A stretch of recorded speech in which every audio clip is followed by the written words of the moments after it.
ठीकु आहे। Division of assets में पाकिस्तान खे पैसनि मां सिर्फ़ु 200 मिलियन्स मिलिया। उन खां पोइ गांधी जेको आहे सो जे प्रोटेस्ट ते हंगर स्ट्राइक ते वेहण खां पोइ जेको आहे सो हिकिड़ी इंस्टॉलमेंट मिली, ऐं उन खां पोइ पाकिस्तान खे का बि इंस्टॉलमेंट न मिली। ठीकु आहे। ॿियो हुयो पाकिस्तान में जेको आहे सो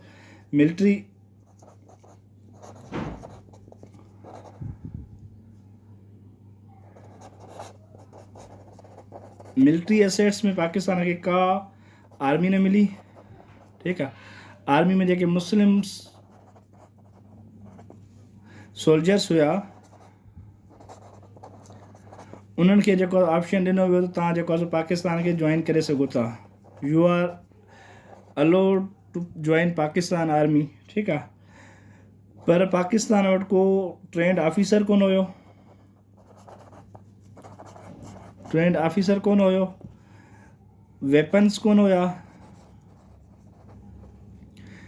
ठीकु आहे। चेयर्स कोन हुयूं, कुर्सियूं कोन हुयूं, मिलिट्री कैंटोनमेंट्स कोन हुयूं, ऑफिसिस कोन हुयूं त आर्मी वारा जेको आहे किथे रिक्रूटमेंट्स करे सघजनि। ठीकु आहे। मीन्स पाकिस्तान वटि को जेको आहे सो शइ न हुई। ऐं जेको आहे सो पाकिस्तान जे शहर में जेके ऑर्डिनेंस फैक्ट्रीज़ हुयूं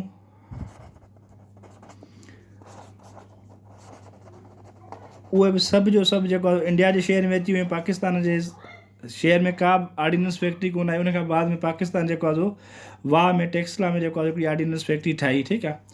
मीन्स हर शइ ते इंडियन जेको आहे सो कब्ज़ो कयो with the support of Mountbatten and VP Menon. ठीकु आहे। जेके ब्रिटिशर्स हुया उन्हनि खे जेको आहे सो डिस्ट्रीब्यूशन जेका करणी हुई वाइज़ली करणी हुई ऐं सिंसियरिटी सां करणी हुई ऐं जस्टिस सिस्टम सां करणी हुई, त उन में उन्हनि अनजस्ट कयो पाकिस्तान सां, मुस्लमाननि सां, ऐं फुल जेको आहे सो सपोर्ट कयनि कांग्रेस जी।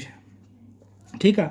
मिलिट्री मां का बि शइ पाकिस्तान वटि कोन आई, ऐं डेफिनेटली का शइ न आई त पाकिस्तान इनिशियली त सिक्योरिटी थ्रेट्स फेस करे पियो। सिक्योरिटी इशूज़ हुया, मास किलिंग्स हुयूं, काफ़ी शयूं हुयूं जेके पाकिस्तान खे फेस करणी पियूं पवनि। ठीकु आहे। ऐं जेको आहे सो उन खां पोइ था अचूं पाण खे छा हुयो, प्रिंसली स्टेट्स जो इशू हुयो। कंहिंजो? Princely status.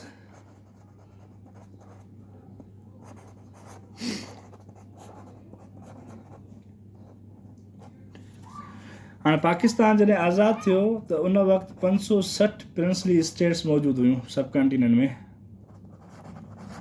ठीकु आहे। हाणे आज़ादी खां पोइ फ़ौरन जेको आहे सो 15 अगस्त खां अॻु में 500 स्टेट्स खे जेको आहे सो 500 स्टेट्स जेको आहे सो अनाउंस कयो that they will join India. ठीकु आहे। सून आफ्टर इंडिपेंडेंस खां फ़ौरन बाद जेको आहे सो 500 स्टेट्स जेको आहे सो अनाउंस कयो त असां जेको आहे सो इंडिया खे जॉइन कंदासीं under the pressure of Mountbatten and same जेको वीपी मेनन हुयो। ठीकु आहे। पाकिस्तान जॾहिं आज़ादु थियो, इंडिया पार्टीशन थी इंडिया जी, पाकिस्तान जुदा थिया त उन वक़्तु जेको आहे सो एग्ज़िस्टिंग 560 स्टेट्स प्रिंसली स्टेट्स हुयूं। ठीकु आहे। At the time of independence Pakistan 560 princely states हुयूं। उन मां 500 स्टेट्स जेको आहे सो 15 अगस्त खां अॻे इंडिया खे जॉइन करण जो अनाउंसमेंट करे छॾी under the pressure of Mountbatten ऐं वीपी मेनन। माउंट बेटन जेको आहे सो उन वक़्तु वाइसरॉय हुयो इंडिया जो, पोइ वरी गवर्नर थियो इंडिया जो। ठीकु आहे। पहिरियों गवर्नर जनरल इंडिया जो माउंट बेटन हुयो। ठीकु आहे। उहे प्रेशराइज़ पिया कनि प्रिंसली स्टेट्स जे प्रिंसिस खे त उहे जेको आहे सो इंडिया खे जॉइन कनि, ऐं जेको आहे सो पाकिस्तान नओं मुल्क आहे, उन में हर शइ जी जेको आहे सो खोट था, हर शइ में ईअं प्रेशराइज़ करे मुख़्तलिफ़ ॻाल्हियूं करे जेको आहे सो उनजो माइंड डाइवर्ट करे उन्हनि खे पाकिस्तान खां बाग़ी कयनि। ठीकु आहे। हाणे प्रिंसली स्टेट्स कुझु अहिड़ियूं हुयूं जिन में मुस्लमान मेजॉरिटी हुई या मुस्लमान रूरल हुयो, उन्हनि खे जेको आहे सो फोर्सफुली कहिड़नि खे जेको आहे सो उन्हनि में इंडिया मिलायनि। उन में हिकिड़ी जूनागढ़ हुई, ठीकु आहे। जूनागढ़ स्टेट, हाणे इहा जेका जूनागढ़ हिकु सिमाल स्टेट हुई,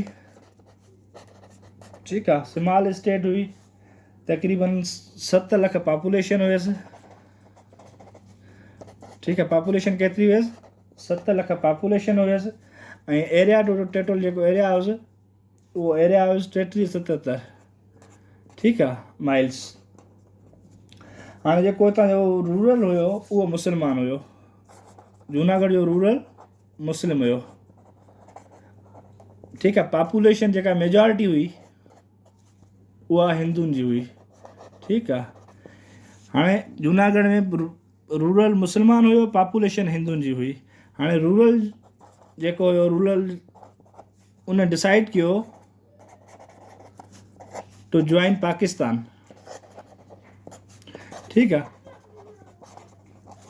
उन स्टेट जे जेको आहे सो इंपीरियर डिसाइड कयो त जूनागढ़ स्टेट जेका आहे उहा पाकिस्तान खे जॉइन कंदी, पर सून आफ्टर द अनाउंसमेंट, ठीकु, सून आफ्टर द अनाउंसमेंट छा थियो, इंडियन ट्रूप्स इन्फिल्ट्रेट कंदा आहिनि, इंडियन आर्मी अची वेंदी आहे ऐं जेको आहे सो जूनागढ़ स्टेट ते कब्ज़ो करे वेंदी आहे। इंडियन ट्रूप्स इन्फिल्ट्रेट ऐं जूनागढ़ स्टेट खे जेको आहे इंडिया सां मिलाए वेंदा आहिनि फोर्सफुली। हालांकि उन जेको आहे रूरल या इंपीरियर जी जेका विल हूंदी आहे त उहो बि चवंदो आहे त असां पाकिस्तान खे जॉइन कंदासीं। इन सां गॾोगॾु सेम जेको आहे केस हुयो कश्मीर सां, ठीकु आहे। कश्मीर में छा हो, जेको इंपीरियर हुयो या रूरल हुयो, ठीकु, उहो जेको आहे सो हिंदू हुयो, पॉपुलेशन मेजॉरिटी मुस्लमाननि जी हुई ऐं पॉपुलेशन जेको आहे मेजॉरिटी चाहे पई त असां पाकिस्तान खे जॉइन कयूं, पर रूरल छा कयो, माउंट बेटन ऐं हिननि जी ब्रिटिशर सां ऐं इंडियंस जी ॻाल्हियुनि में अची करे उन्हनि डिसाइड कयो त इंडिया खे जॉइन कंदो कश्मीर, ठीकु आहे। ऐं पोइ पंहिंजा ट्रूप्स जेको आहे सो उन्हनि इंडिया वारनि मोकिले छॾिया हुते। पोइ जेको आहे मसइलो थींदो आहे, अधु कश्मीर पाकिस्तान अची वेंदो आहे, अधु इंडियन अची वेंदो आहे, ठीकु आहे। पर जेको आहे सो उन ते मुस्लमाननि जेको आहे सो बग़ावत जो ऐलान कयो, जेको हींअर ताईं मुस्लमाननि जी बग़ावत हले पई थी, इंडियन सां जेको आहे जहिड़ो मुंहुं ॾोटकाए वेठा आहिनि कश्मीरी, ठीकु। हाणे कश्मीर खां पोइ हिकिड़ी ॿी स्टेट हुई जेका हुई हैदराबाद जे नाले सां,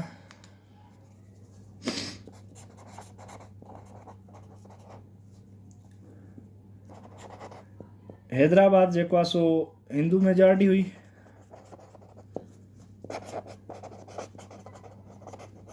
रूरल जेको आहे सो मुस्लिम हुयो। रूरल जेको आहे डिसाइड कयो त पाकिस्तान खे असां जॉइन कंदासीं, ठीकु आहे। पर जेको आहे सो माउंट बेटन हुनखे प्रेशराइज़ करे ऐं प्रेशराइज़ कयो त जेको आहे इंडिया खे जॉइन कयो, पर उहो जेको आहे हुन माउंट बेटन जी ॻाल्हि न मञी, त पोइ अल्टरनेट में हुननि छा कयो, इंडियन ट्रूप्स जेको आहे सो हुन हैदराबाद स्टेट ते कब्ज़ो करे इंडिया सां जेको आहे हुनखे एनेक्स करे छॾनि, मिलाए छॾनि, ठीकु। उनखां पोइ हाणे जेको आहे कम्यूनल रिवोर्स जो मसइलो अची वियो, कम्यूनल रिवोर्स ऐं रिफ्यूजीज़ इशू, ठीकु। कम्यूनल रिवोर्स छा थियो, 1946 खां स्टार्ट थी आहे। 1946 खां मुस्लमाननि खे जेको आहे सो उतां जे सिख ऐं हिंदुनि मारणु शुरू कयो, कि मास किलिंग्स स्टार्ट करे छॾनि।